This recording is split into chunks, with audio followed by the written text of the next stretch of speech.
A protagonista, que se encontrava no beco da vida, é encontrada literalmente num beco sem saída. Ela está jogada no chão, espancada, machucada, semi-inconsciente.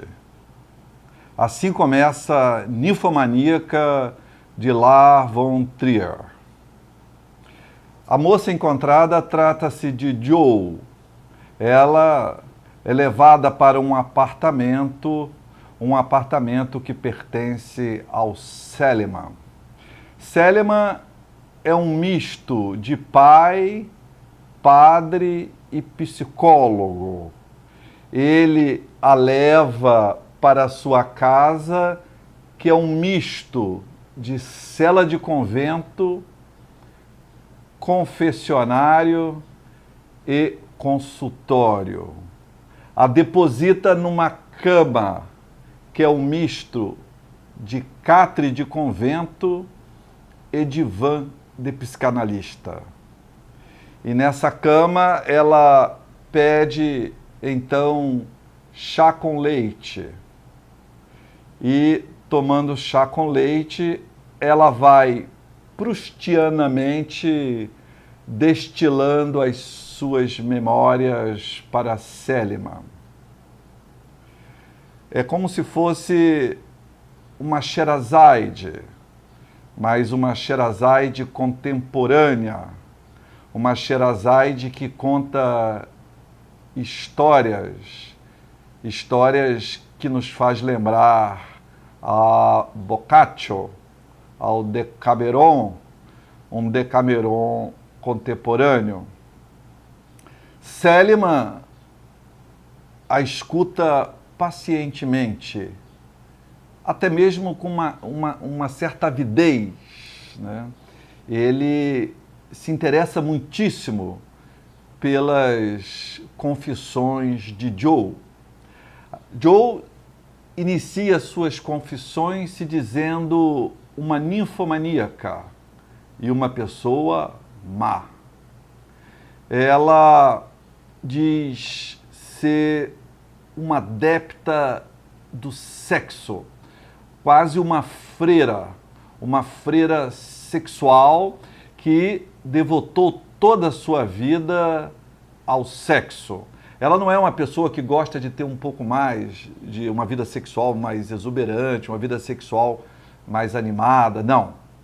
Ela se diz uma compulsiva sexual. Ela não tem amigos, não tem hobbies, não tem família, ela não tem ninguém. O negócio dela é sexo.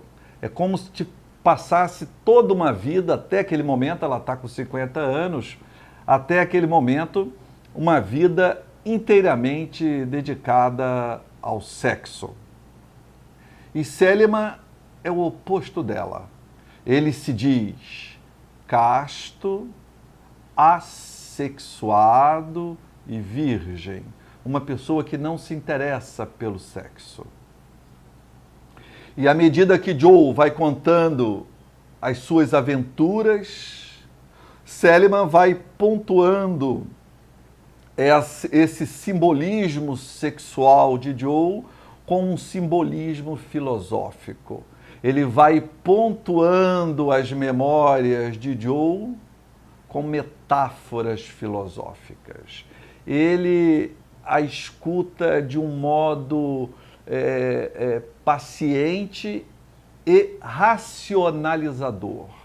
Ele tenta racionalizar filosoficamente as compulsões sexuais de Joe. Tudo na casa é motivo, tudo na casa funciona como gatilhos para desencadearem as memórias sexuais de Joe, as aventuras sexuais de Joe. Ele tem na parede uma isca que ele usa nas suas pescarias. Essa isca a faz levar as suas memórias. Uma música de bar, Um garfo de bolo, ele traz um bolinho no pratinho para ela comer. Esse garfo de bolo arremeterá às suas fantasias. Então ela está ansiosa por contar as suas histórias. Ela está ansiosa para que alguém a ouça, né? E o Céliman, então, irá escutar as histórias de Joe. Essa que se diz compulsiva, sexual, ninfomaníaca e má. Todas as informações que teremos da Joe e do Céliman, né, dele, são poucas as informações, são informações que vêm dos dois, não tem ninguém mais contando sobre eles, né?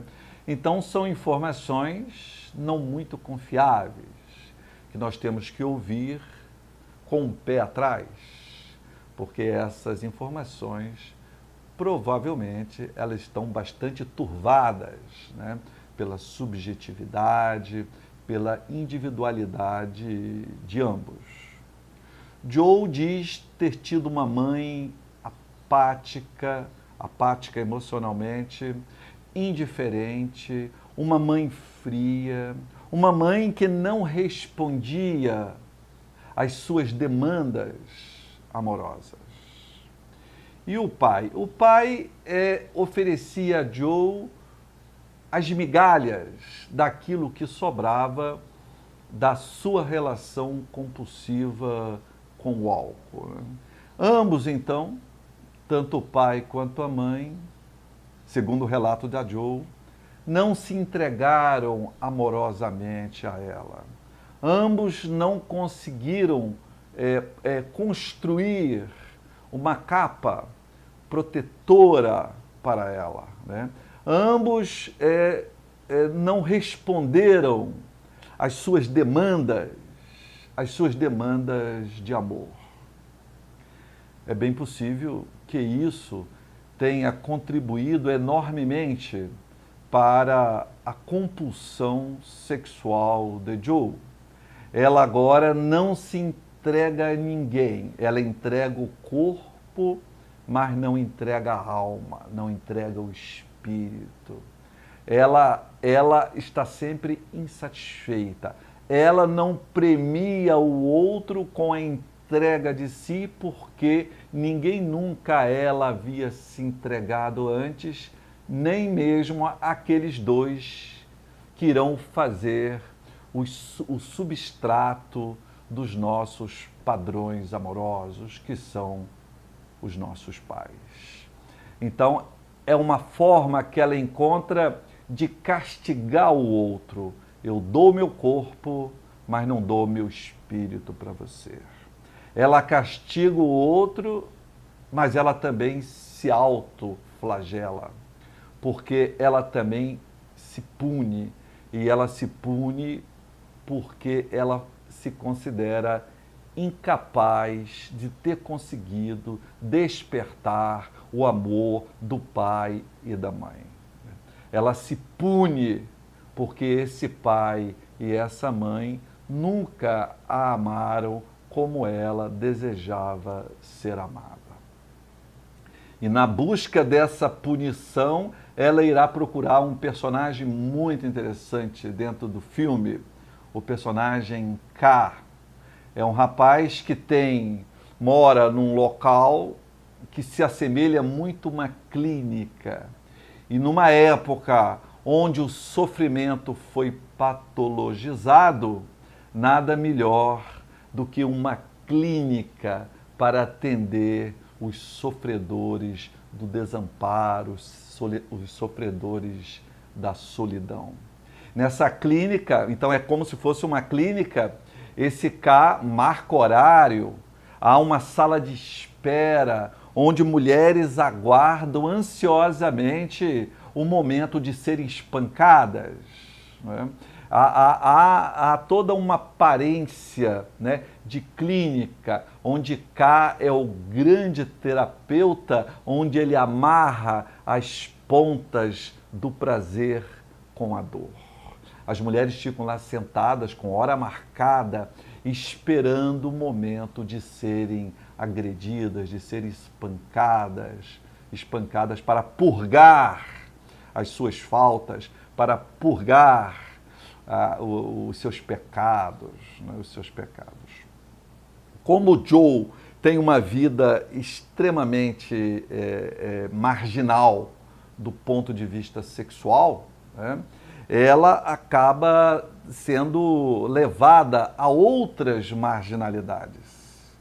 E uma dessas outras marginalidades, ela se torna cobradora de dívidas de um gangster. E numa dessas suas cobranças, ela tem que saber o segredo do cara, para poder cobrar mais o cara, para cobrar de forma mais eficaz o sujeito.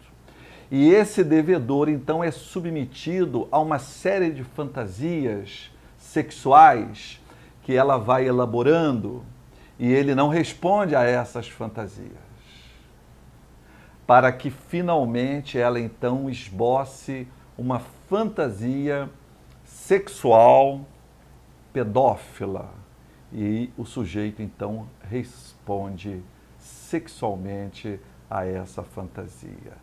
Tratava-se de um pedófilo.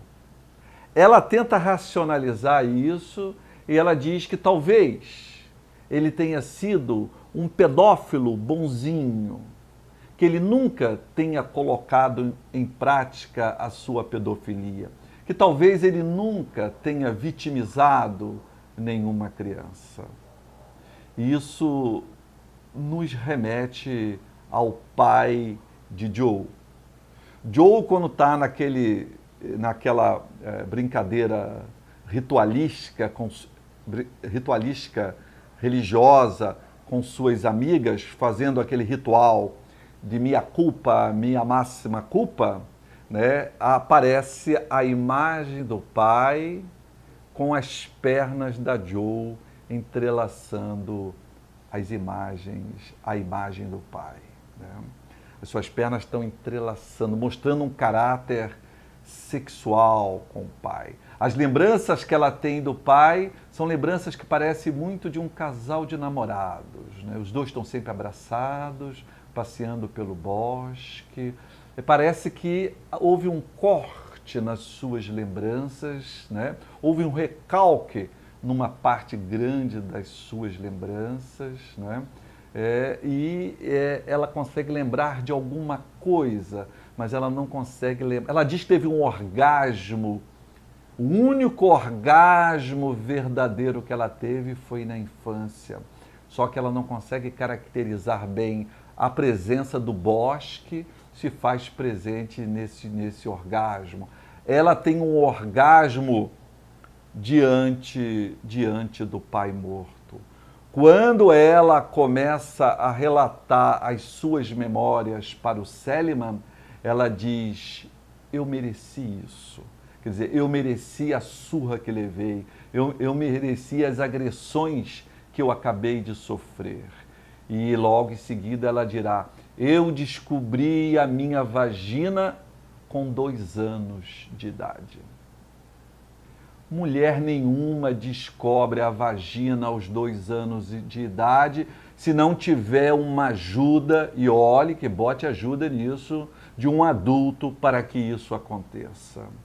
Mulher nenhuma irá descobrir aos 2 anos de idade a sua vagina. Tem que haver um adulto por trás disso, e esse adulto provavelmente é o pai. Essa talvez seja a grande culpa que Joe carrega, e talvez tenha sido também essa grande culpa pelo pai tê-la utilizado como objeto sexual, que ela tenha com tanta ênfase se entregado para que K a castigasse, para que K a maltratasse, né? Que ela tirasse o prazer dessas agressões, né? A compulsão sexual é uma forma que o sujeito encontra de construir uma muralha protetora para se proteger do desamparo, da solidão, do vazio. ao viver o papel de uma ninfomaníaca, ela está vivendo um papel de um super-herói, que através de 1001 aventuras irá se sentir mais forte, ela irá se sentir mais poderosa para enfrentar essas terríveis e primitivas pulsões que carrega dentro de si. Joe tem uma dificuldade enorme de estabelecer uma relação com uma outra pessoa. Uma dificuldade enorme de criar um vínculo afetivo, de um vínculo amoroso, né? Toda relação sexual, a relação sexual é uma prática solitária. O Lacan já dizia que a relação sexual não existe. Não existe a relação sexual porque na relação sexual nós temos apenas o estar junto de duas solidões, né? Então, para ele, o sujeito não consegue abandonar a sua solidão, nem mesmo no orgasmo. Os franceses chamam o orgasmo de pequena morte, né? O orgasmo simularia a morte. E a morte é a experiência máxima da individualidade. A morte é a experiência máxima da solidão. Ninguém morre acompanhado. A morte é uma experiência solitária, né?